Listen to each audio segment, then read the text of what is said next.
Hi, I'm Andrew Stevenson, and in today's video we're going to play around again with ChatGPT 4 and Dalle 3.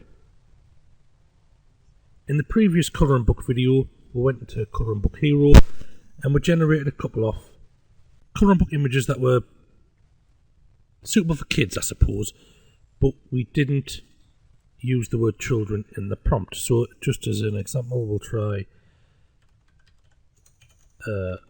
what happened beach scene. So in this prompt I haven't specified a colouring book image, I haven't specified an age group, and I haven't specified any of the elements that would go into making such an image. The description of the Colouring Book Hero is that it creates colouring book images for children, so it kind of adds those aspects to the prompt already.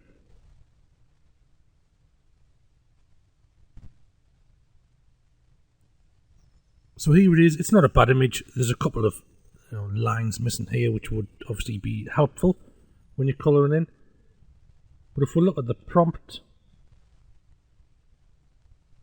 it's using words like simple, child appropriate, low complexity. Now we didn't see any of that in the prompt, we just said beach scene. But if we try again, beach scene suitable for adults, here we go. It creates something a lot more complex. So there's like mandala elements, there are more complicated patterns. It's a lot more grown up in its design. If I'm a bit more specific and I say beach scene suitable for adults, sandy beach, gentle waves, deck chair,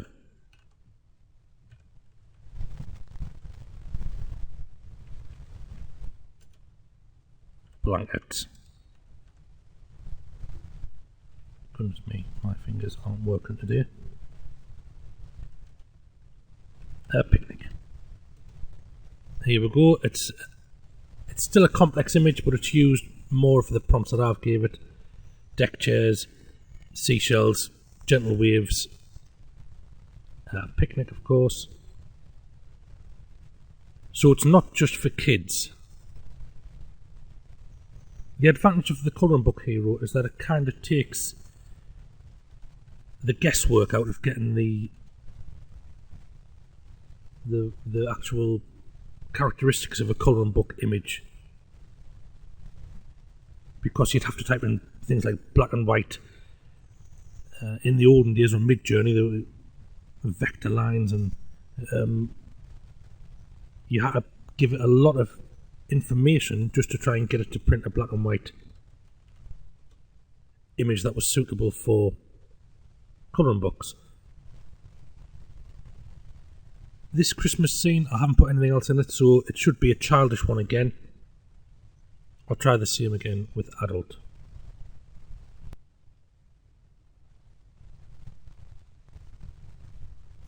So there we go, Christmas scene. Again, quite childish looking. I will, I'll stick with creating a children's image, but I'll add some more detail and we'll see what we'll get. So Christmas scene,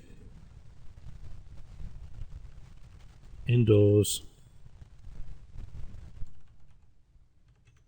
fireplace, stockings. We'll have a table with cookies and milk. And where I'm from, sausage rolls and a pint of beer.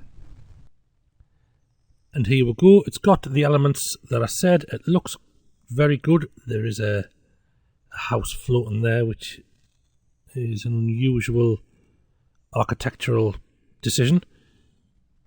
We've got the cookies, we've got the milk, fireplace, stockings. It's not as childish as the beach scene,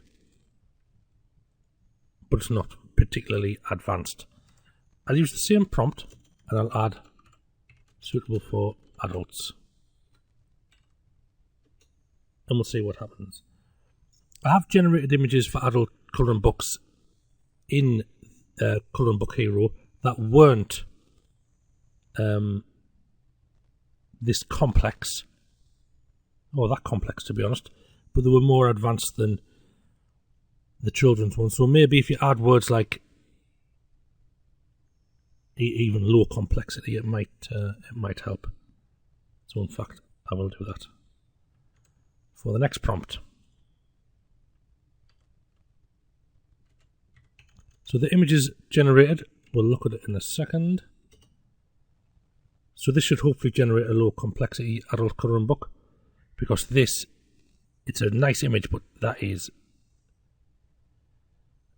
advanced. It's not really something to colour in. It's one of those sort of where you can shade.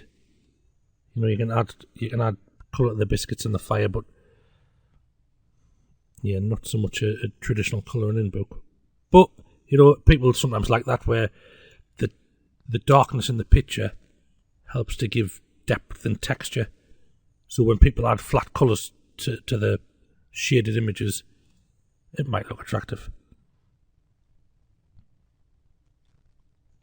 And here is the adult Christmas scene with low complexity. So there are ways round having that garbled, I don't want to say a mess, but that more intricate design. And we've still got the fireplace, the stockings, the cookies, and the milk.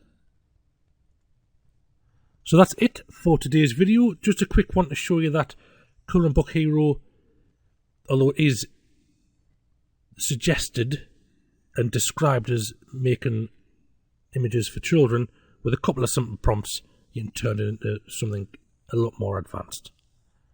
So that's it for today's video. Thanks for watching, and I'll see you next time.